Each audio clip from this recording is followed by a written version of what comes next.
खाओ, मैं देखो तो नमकीन है मीठा है। अच्छा, which of the following scenarios will not result in recording of deferred tax asset? किन की वजह से deferred tax asset नहीं आएगा? एक्सेलरेट होगी ये डेप्रिसिएशन टैक्स वालों की, अकाउंटिंग वाले जरा आहिस्ता आहिस्ता रिकॉर्ड कर रहे हैं, तो देख लेते हैं फिर। 100 रुपए का एसेट समझ लेते हैं, और पीपी होगा ना, डेप्रिशिएट हो रहा है। टैक्स वालों की डेप्रिसिएशन एक्सेलरेट होगी है, कितनी कर लें? तकरीबन एक्सेलरेट हुई भी है, कितनी कर लें? 120। यार कॉस्ट से भी ज्यादा है, तो उसने जग में किलो पानी पड़ा हुआ, उन्होंने 1.5 किलो बाहर निकाल दिया है। हाइट है तो 30 रुपए चले कर लें टैक्स वालों की, अकाउंटिंग वालों की 12 रुपए कर लें। अब आपको लग रहा है कि टैक्स वालों की डेप्रिसिएशन एक्सेलरेट हुई भी है, तो बड़ा मजे का लफ्ज बोलें, accelerated depreciation for tax purpose. अब मेरे ख्याल से आगे टोटल करने की जरूरत नहीं है, कुछ ना कुछ जरूर आएगा ना डिफरेंस के कॉलम में, इसलिए बस खत्म हो गई बात। Which would not result in deferred tax asset, it would result in deferred tax asset, that's why इसको टिक ना करें, नोट कर लें। बी। अच्छा वैसे बता दें, it would result in deferred tax asset या इट, और अगर एक्सेलरेट ना हुई होती, खुदा ना खास्ता दोनों की बराबर होती, वैसे आज तक कभी क्लास में तो हुआ तो नहीं ऐसा कभी, लेकिन अगर दोनों की बराबर होती तो फिर डेफर्ड टैक्स इस पे भी ना आता। लेकिन अभी टैक्स वालों के डेप्रिसिएशन को क्या हुआ है, स्पीड ऑफ स्पीड जा रही है, थोड़ा सा डेप्रिशिएट हो रहा है, लेकिन अकाउंटिंग वाले होली होली कर लो, थोड़ा सा और कर लो, और टैक्स वाले कर लो कर लो कर लो कर लो कर लो, सॉरी, इसे कहते हैं एक्सेलरेटेड। पीपी की रिवैल्यूएशन होगी है माय डियर, पीपी की रिवैल्यूएशन हो गई है, लेकिन टैक्स वाले नहीं मान रहे उसको, यानी हमने शायद एसेट को 300 पे शो कर दिया है, एसेट वाले शायद जो है वो अभी 200 पे ही खड़े हुए हैं, ये कह रहे हैं यार हम नहीं रिवैल्यूएशन को मानते। क्या इसकी वजह से डिफरेंस के कॉलम में कुछ आएगा?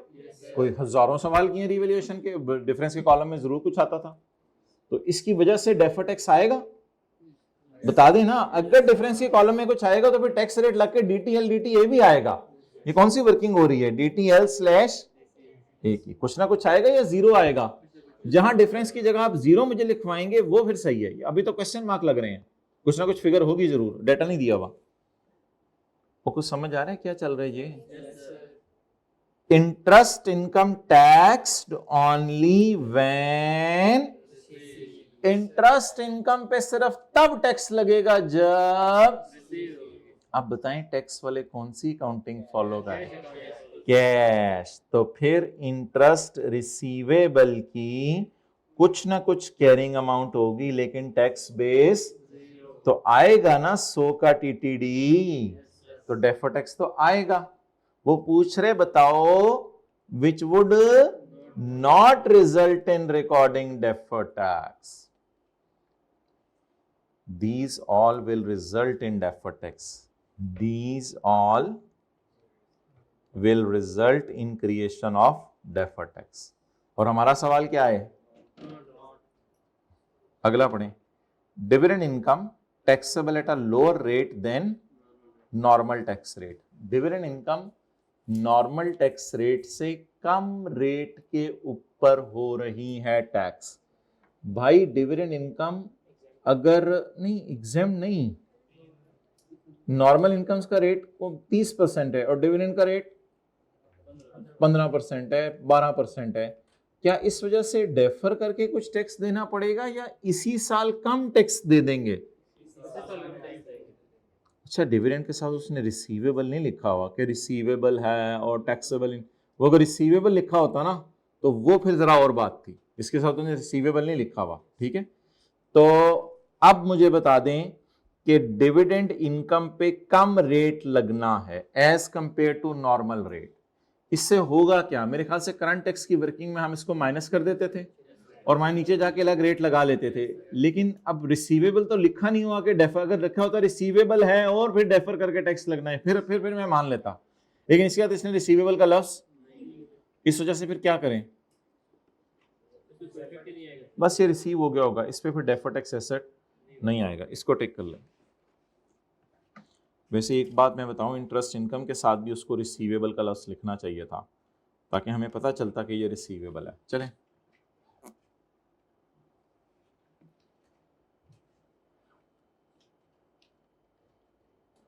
पॉइंट डी के साथ लिखें, सिर्फ करंट टैक्स में अलग रेट लगा देंगे, और रिसीवेबल तो है नहीं कि डेफर करके टैक्स देने, सिर्फ करंट टैक्स में अलग रेट लगा देंगे, और रिसीवेबल तो है नहीं कि डेफर करके टैक्स देने।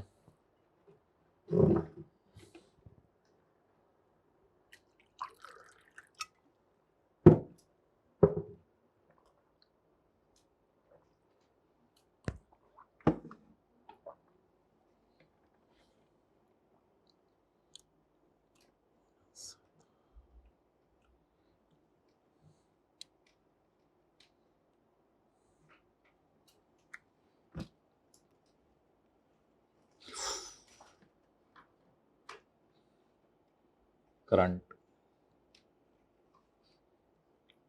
पीपी आईएफआरएस और पीपी टैक्स अलग।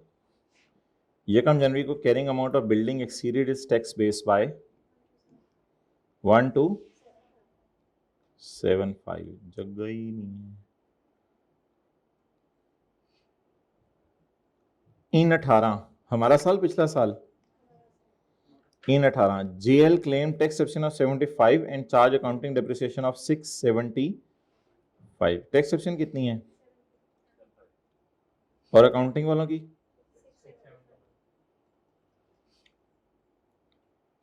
Eight 31 December JL increase the carrying amount of building by 375। Revaluation is not allowed in tax. तो जी रिवैल्यूएशन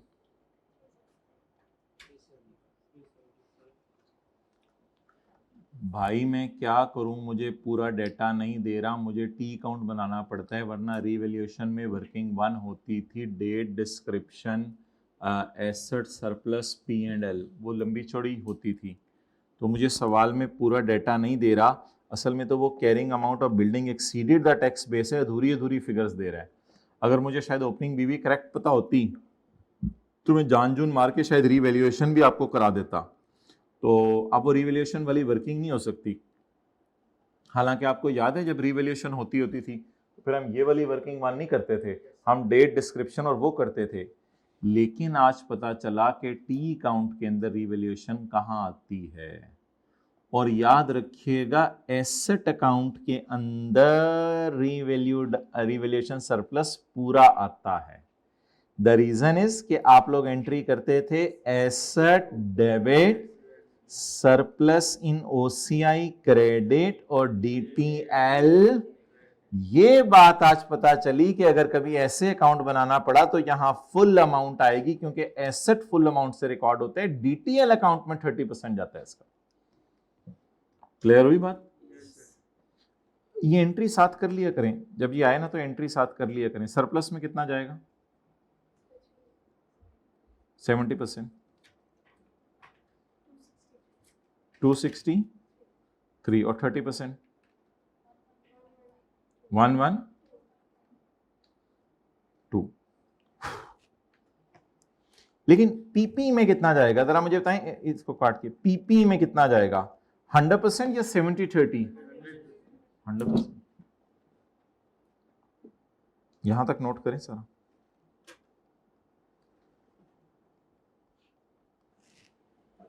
और डीटीएल के अकाउंट में कितना जाएगा? 30%।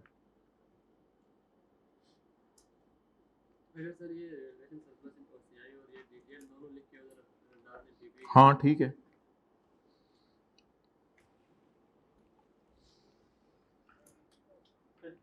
रेट 30 पहले बताना था, 32% जी,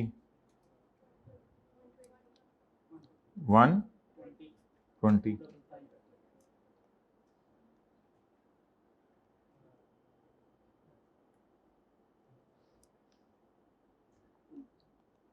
68%।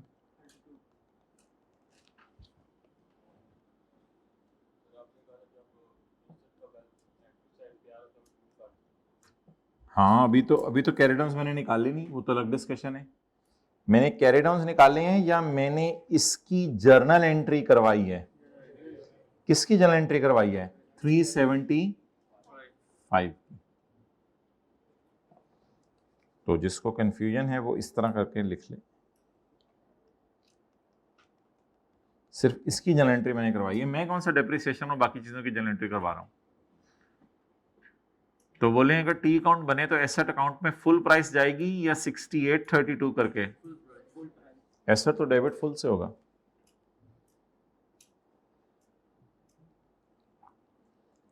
एप्लीकेबल टैक्स रेट इज ये DTL as at 31 December 2018 in respect of building is DTL as at. क्या सवाल की रिक्वायरमेंट है? DTL एज एट 31 दिसंबर 2018 मांगे, तो फिर क्या चाहिए मुझे? एक्सेलेंट, कैरिंग अमाउंट और डिफरेंस भी चाहिए मुझे, बल्कि टैक्स रेट भी चाहिए और टैक्स भी चाहिए मुझे, क्योंकि DTL एज ऑन पूछा है। पूरा टी को नहीं बनाना, DTE नहीं बनाना, DTL बनाना है एज ऑन जी। ओहो, मैंने कहा था कि पेंसिल कोशिश कीजिएगा कि सिक्के वाली पेंसिल से करें, लेकिन सिक्के वाली पेंसिल से अगर नहीं भी किया तो गुजारा चल जाएगा। ये 1275 है, ये 1275 है। इसको आप ऐसे 2275 भी कर सकते हैं और 1000 रुपया दोनों जगहों में डाल लें। और भाई ने तो बहुत ही अच्छी बात कर ली, भाई कहते हैं 10,000 रुपया इधर डाल दें और 10,000 रुपया इधर डाल दें, बहुत बड़ी फिगर हो गई। ये भी सही है बिल्कुल बात, उसमें क्या मसला है, एज्यूम ही करना है।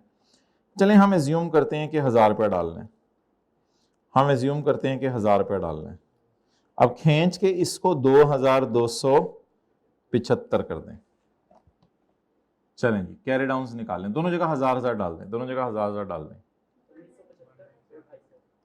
1975, लो जी, ये तो कायदे आजम के जमाने में चले गए। नहीं, अच्छा ठीक है, वो भी चले गए थे जी। 2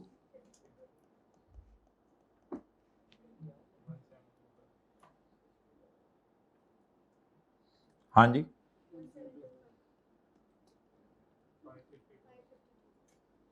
क्या देखें, ये वाली ऑप्शन तो आती कोई नहीं होती हमारे MCQ में जो हमारी सही होती है। अच्छा सॉरी, है नंबर D।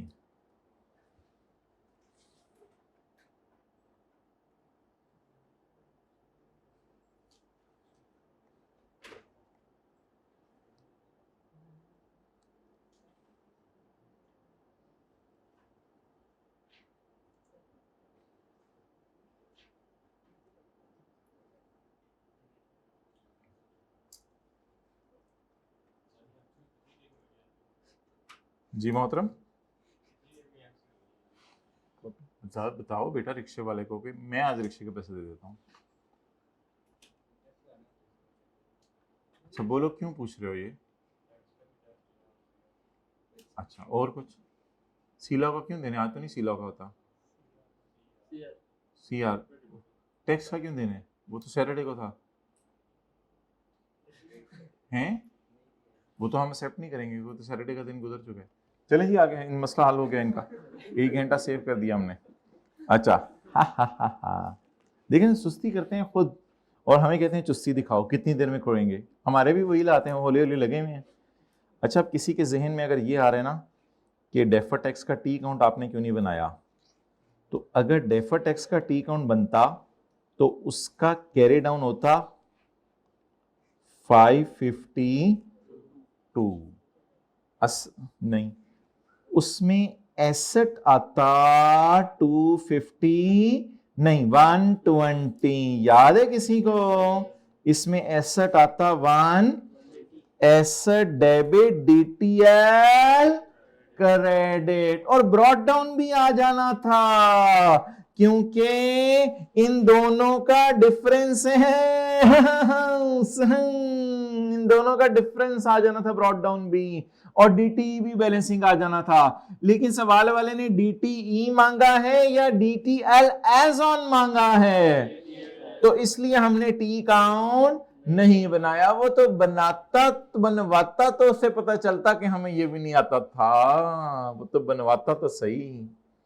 तो भाई ये एक एंट्री है, ये आप लोगों ने जरूर लिखा करनी है। ये कितने लोगों को याद है ये एंट्री डेफर्ड टैक्स के टी अकाउंट में जाती होती है, ठीक है।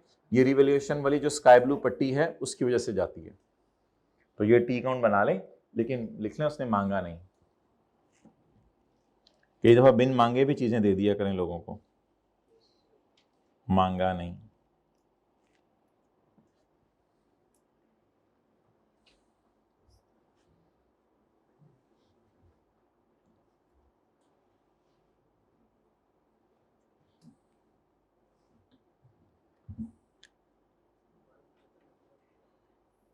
चलें जी अगला खुद ही कर दें।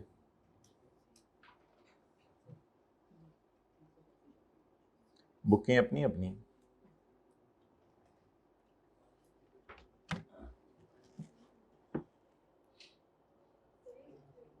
क्या चीज इसी, हाँ सॉरी भूल गया था मुझे भाई, वो मैंने कर दो। चलें जी 22। ओ वेल डन, कौन बोला है? Excellent, A and C, I really appreciate.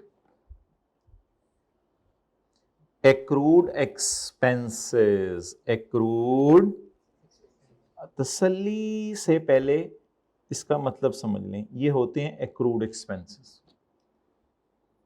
नहीं नहीं नहीं, अभी टैक्स वाले क्या कह रहे हैं, छोड़ें पड़े। अकाउंटिंग वाले से किससे ले गए होंगे, कहां ले गए होंगे, बोले जल्दी। P&L में अकाउंटिंग वालों ने खर्चा बुक किया हुआ है, करंट टैक्स में टैक्स वाले कह रहे हैं आप भी डिडक्ट कर लो। इस तरह वैसे इसे इंग्लिश में लिखनी चाहिए, इसको लिखनी चाहिए एक्रूड एक्सपेंसेस और also allowed as deduction as पर टैक्स रूल्स। टैक्स वाले भी कह रहे हैं इसको माइनस कर लो, और बड़ी बुरी अंग्रेजी लिखता होता है। Accrued expenses that have already been deducted, that have already been deducted से हमें एक फीलिंग आती है जैसे पता नहीं 2 साल पहले के माइनस हुए हैं, तो इसी साल उसने माइनस किए हैं भाई।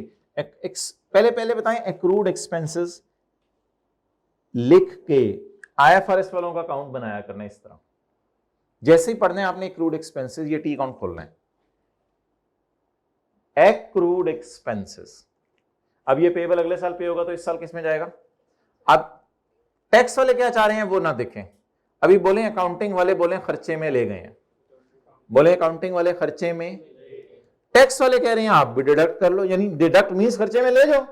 तो इसका मतलब है ये भी फिर कौन सी, अभी पे नहीं हुआ फिर भी वो कह रहे हैं खर्चे में ले जाओ, फिर ये कौन सी अकाउंटिंग फॉलो करना चाह रहे हैं। एक्रूअल अकाउंटिंग में बताएं क्या होता है। एक्रूअल अकाउंटिंग साबित हो गई ना, टी अकाउंट बना के साबित हुई है, ऐसे हवाई क्लाइन साबित नहीं हुई। एक्रूअल अकाउंटिंग में कैरिंग अमाउंट और टैक्स बेस बराबर आती है। अब सवाल क्या है, where the carrying amount is equal to tax base here। अच्छा वैसे क्या वजह है, अभी पे हुआ नहीं, टैक्स वाले खर्चे में लेके जा रहे हैं, क्योंकि वो भी एक्रूअल अकाउंटिंग चाह रहे होंगे ना। जी भाई क्लियर हो गया। अच्छा, अलाउंस फॉर बैड डेट यानी provision for bad debt, tax वाले इसको तब कभी माइनस करने देंगे जब कभी रिटर्न ऑफ होगा। तो आपको याद होगा प्रोविजन लिखते थे हम, कैरिंग अमाउंट 30 रुपए और टैक्स बेस 0। इधर तो फिर इक्वल नहीं आती, ये तो मशहूर ज़माना एडजस्टमेंट है, ये तो हमने पास पेपर क्वेश्चन नंबर 2 में ही कर ली थी जब हमने शुरू किया था ये टॉपिक। तो allowance for bad debt minus करते हैं जब एक्चुअली पैसा लेके भागे,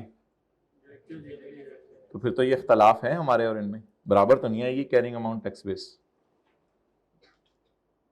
ओ हो प्लीज आगे ना पढ़ा करें, एक्रूड इनकम आगे ना पढ़ें, accrued income, income account, closing receivable, ये बना लिया करें फिर आगे पढ़ा करें। ये बना के बोलें अकाउंटिंग वाले इनकम में ले गए हैं, बोलें अकाउंटिंग वाले इनकम में, टैक्स वाले कहते हैं कभी भी टैक्स नहीं लगना।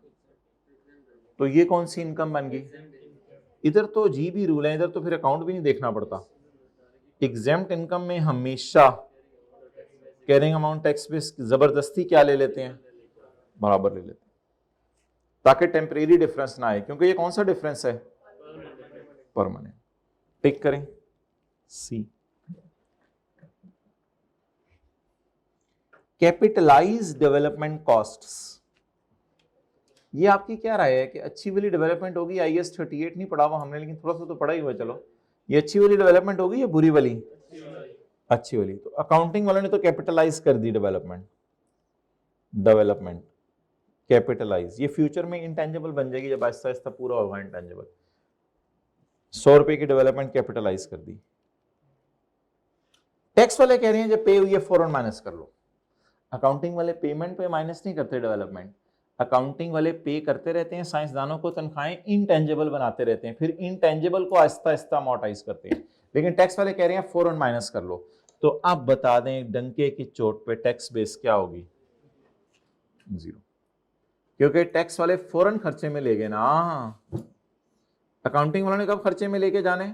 फिलहाल तो कैपिटलाइज किया हुआ है, कब खर्चे में लेके जाने? जब इंटेंजिबल मुकम्मल हो जाएगा और अमोर्टाइज होना शुरू हो जाएगा। टैक्स वालों ने कब खर्चे में लेके जाने? फौरन, इसी साल। तो फिर टैक्स बेस तो फौरन 0 पे चलेगी। अगले तो जुबानी बताएं ना, अब इतनी ज्यादा रिवीजन कर लिया, अगले जुबानी बताएं। कौन सी ऑप्शन टेक करेंगे? Which will not give rise to deferred tax? Difference accounting और टैक्सेशन डिफरेंस हो जाए, ये करके दिखाया मैंने आपको, फिर तो डिफरेंस आएगा? फिर तो नहीं। Expenses charge in P&L but never allowed in tax, लेकिन टैक्स वाले कभी भी इसको माइनस नहीं करने देंगे। ये कौन सा डिफरेंस है? परमानेंट। डेफर्ड टैक्स किस पे आते हैं? टेम्पो। तो ये परमानेंट डिफरेंस है। परमानेंट डिफरेंसेस पे कभी भी डेफर करके टैक्स नहीं देना, तो इसलिए इसको टेक कर दें। रिवैल्यूएशन की वजह से किधर आ रहा है? रिवैल्यूएशन आया था, ये भी आया था। रिवैल्यूएशन की वजह से कैरिंग अमाउंट आ जाएगी लेकिन टैक्स बेस कम होगी, तो अब इसकी वजह से डिफरेंस आएगा, और डिफरेंस आके डेफर टैक्स आएगा। वो पूछ रहे डेफर टैक्स कब? तो ये तो नहीं कर सकता। अनयूज्ड लॉसेस बाय डिफॉल्ट आप अज्यूम करेंगे फ्यूचर में प्रॉफिट्स हैं, ये बोंगी ना मारेगा अनयूज्ड लॉसेस में। I am he taking assumption that no profits are available in future, हम झक मारेंगे फ्यूचर में। तो अनयूज्ड लॉसेस में आमतौर पे क्या बनाते हैं? Deferred tax. लेकिन कब? अगर फ्यूचर में। अब एमसीक्यू में दोनों ऑप्शन नहीं डिस्कस करनी होती। एमसीक्यू में आप एक राय लें, बताएं या फ्यूचर प्रॉफिट्स की उम्मीद लगानी है नहीं लगानी है, फिर जवाब दे दें। बेहतर क्या है? क्या क्या उम्मीद लगा लें? आएंगे, फिर डेफर्ड टैक्स से बनेगा। अब एमसीक्यूज में फिर मजबूरी है। हाँ, अगर थ्योरी का सवाल होता तो मैं आपको ये कह देता कि आप लिख के आ जाएं कि if future profits are expected then we will create deferred tax asset, and if no future profits are expected we will not create deferred tax asset. लेकिन वो थ्योरी का सवाल है, एमसीक्यू में दोनों में से एक बात अज्यूम करनी पड़ेगी, वरना तो एमसीक्यू नहीं चलेगा फिर हमारा। एमसीक्यू में तो दोनों बातें नहीं लिख के आ सकते, वो एक ही ऑप्शन टिक करनी है ना, वरना तो सिस्टम जवाब दे देगा। चलें जी, ये पास्ट पेपर के एमसीक्यूज थे, चलें जाएं, बाकी भी देख लेंगे कभी।